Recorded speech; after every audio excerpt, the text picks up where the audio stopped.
Hey guys, how you doing? I hope you're good. I'm Thomas, this is Tech Productions, and you are watching my mock review on 2Bricks Official's AAT. I found this build on Rebrickable, and I'll leave the link in the description so you can check it out over there. Let's start the review. The Armoured Assault Tank, or AAT, was a tank used by the Trade Federation, and later the Confederacy of Independent Systems. The tank was a huge part of the Separatist army, and packed plenty of firepower against the Republic throughout the Clone Wars. The primary laser cannon will be manned independently from the pilot controlling its movement. It also comes with a secondary cannon either side, as well as launch tubes that fire more heavy artillery out to the front. The instructions for this build are available for free on Rebrickable, and I have to say the 232 steps are so easy to follow. With the required piece boxes in the corner and the red lines around the new pieces, it just makes it very easy to know where you're at. 2Bricks Official's design is built from 359 parts, 188 of which are from the 2020 AAT. The extra pieces, brand new from Bricklink, cost about £27 plus shipping, and it took just over an hour to build. The tank is just around minifig scale, possibly ever so slightly smaller by a couple of studs, but looks very well proportioned next to a minifigure. Let's take a closer look at the build. So taking a closer look at the MOC, we've got a space at the top here for the AAT pilot droid. Take them out. The hatch does close. It can be a little bit finicky trying to get this to pop open without taking the dish off. The hinge piece is quite strong, but yeah, it's a really nice function there. You've got the range finding antennas there. We've got some really nice detail around the main cannon here. That it does spin all the way around 360, but not sure that's terribly accurate. However, nice, and it does go up and down as well. Some really nice detailing, like I said, around there. Down to the secondary cannons, we've got one here and one here, and then we've got the rangefinders underneath.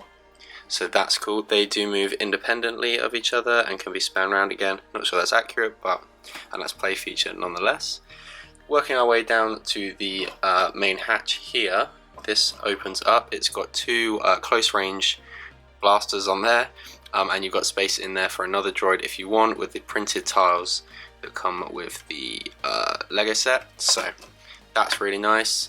Working our way down, we've got three launch tubes here, all with snot bricks, which look really nice, and the paneling around here is all snot design, and the infill is really nice. It's a really satisfying technique to see that all come together. That's really nice. It's tiled off here. It's got a good mixture of both studs and tiles, which I really like, and we've got these CIS logos either there. There's the stickers from the set. Working our way around to the back, we have the hatch at the back here that opens and closes. Can be a little bit stiff, and the hatch doesn't come all the way down, which is a bit of a shame, but nonetheless it's nice to have it there. The engines, or the power generators here, are really nice. The build technique for this is really cool. I'm going to show you guys because I really like this. Take this bit off here.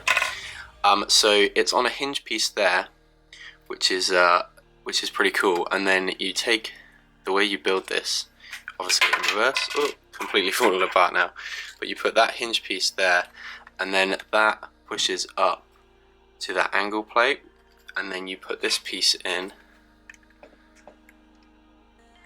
Ooh, bit fiddly, but that keeps it from moving about, which is really nice. And then you can pop the cannon back on here, and then a quick look at the underside of the model. We've just got some grey plates all under there, and these clear inverted dishes, so it's nice and easy to move on the surface, which I really appreciate. The one thing that I'm not too sure about with this is these large grey rounded plates here. It would have been cool if they were blue. Now, I'm not sure if they do come in blue, because they're the larger ones. They're bigger than the ones that are on top here, so I'm not sure if they come in the dark blue, but yeah, that's the only thing looking at it, I think, straight away that looks a bit funny to me anyway. So we'll get the Lego version and compare the two. So here are the two models side by side, and noticeably the MOC is slightly bigger. The cannon, obviously, which I know was a massive thing for a lot of people with the Lego version, is just too big. But yeah, we'll take a look at some of the problems that people tended to have with the Lego version. So yeah, like I said, the cannon, really too long. It is just massive. I think the MOC captured the proportions a hell of a lot better. One of the other things that people were annoyed about with this set was the fact that the rangefinder and the cannon were the wrong way around. Although a simple fix, still not great that LEGO's design team managed to get that one wrong. But yeah, again, been fixed on the MOC here. Spinning it round, not too much difference on the side profile, just generally better detailing. I like the more minimal design around the gun here. I think that looks a lot better on the MOC. At the back here looks pretty identical, to be honest, apart from the lower sections. More blue there, more light grey there. I think underneath here just generally looks a lot nicer. No hatch on the LEGO version, so it's nice to have that included on the MOC. And spinning it back round, I think just generally the LEGO version, now having it side by side to this, just looks really exaggerated, really quite cartoony. The big dish on the front here kind of looks a bit funny. Another thing that they did manage to fix with the MOC that people were having a problem with was the continuous blue line that goes up the middle of the AAT. I think that is captured really, really well on the MOC. I really do like that about it.